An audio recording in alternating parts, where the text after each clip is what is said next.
월요일 아침 청년 큐티 청큐의 전광호 전도사입니다. 오늘 우리가 함께 묵상할 본문 말씀은 예레미야서 46장 13절에서 28절까지의 말씀인데요. 계속해서 애굽의 패배에 대한 말씀이 이어지고 있습니다. 예레미야는 바벨론의 왕에 의해서 애굽의 도시는 파괴될 것을 예언합니다.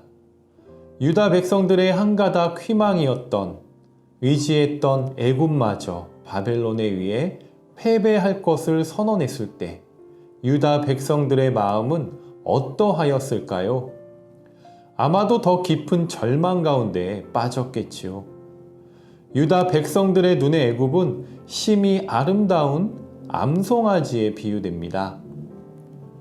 나일강 삼각주는 풍요롭고 윤택한 땅이었기에 소들이 살찌고 곡식이 무르익는 비옥한 곳이었습니다. 암송아지는 하나님께 제사를 드릴 때 제물로 바치는 동물이지요. 그 기름과 향기를 하나님께서 기쁘게 받으셨습니다. 그러나 애굽에서 암송아지는 우상 숭배의 대상이었습니다.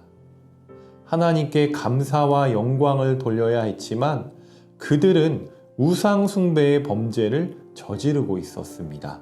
그래서 오늘 20절 말씀을 보면 심히 아름다운 암송아지에 비유된 애굽은 북으로부터 온 쇠파리 떼에게 멸망당하게 될 것을 예레미야는 상징적 비유로 선포합니다.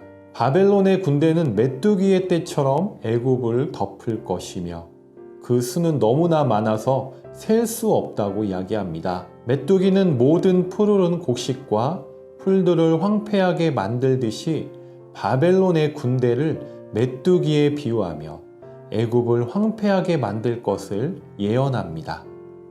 그러나 완전한 멸망과 심판이 아니라는 것을 26절부터 살펴볼 수 있는데요. 하나님께서는 수치를 당한 애굽을 다시 회복시키시고 황폐한 땅을 다시 사람들이 살 수 있는 곳으로 바꾸어 주실 것임을 말씀하십니다. 비록 애굽이 하나님의 심판을 받아 마땅한 나라임에도 불구하고 정한 기한이 되면 하나님께서 그들을 회복시켜 주시겠다라고 말씀하십니다. 애굽을 향한 구원의 메시지는 자연스럽게 이스라엘 백성들을 향한 구원의 말씀으로 이어집니다. 심판을 받아 멸망한 후에 여러 나라의 포로로 잡혀간 내종 야곱과 이스라엘을 다시금 고향 땅으로 돌아오게 할 것을 약속하십니다. 하나님의 뜻을 거스른 자들에게 또다시 기회를 주시고 용서해 주신 하나님께서는 그들을 철저하게 벌하신 이후에 긍휼히 여기시고 이전과 같이 우상 숭배의 죄를 범하고 살아가지 않기를 바라셨습니다. 그들이 이전과 같이 안정된 삶을 살아가며 구원의 은혜를 누리기 원하셨습니다.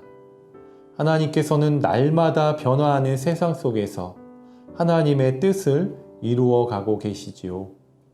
우리는 믿음의 눈으로 하나님께서 통치하시고 역사하시는 세상을 바라보아야 합니다.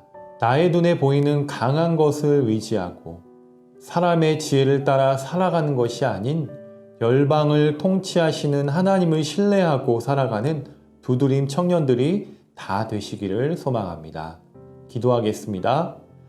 열방과 세계 가운데 역사하시는 하나님 아버지, 이스라엘 백성들에게 애굽이라는 땅은 풍요롭고 안정되고 암송아지가 살찌는 아름다운 땅으로 보여졌지만 애굽도 하나님께서 통치하시고 다스리시는 나라임을 말씀을 통해 보게 됩니다. 애굽과 같은 강대국이 나를 보호해주고 지켜줄 것 같았지만 하나님께서 보내신 심판의 도구인 바벨론의 군대에 의해 그들도 심판받고 말았습니다. 눈에 보이는 것을 따라 살아가는 것이 아닌 믿음의 눈으로 이 세상을 바라보며 이 세상의 통치자이신 하나님을 바라보고 하나님을 섬기며 살아가는 믿음의 청년들 다 되게 하여 주시옵소서.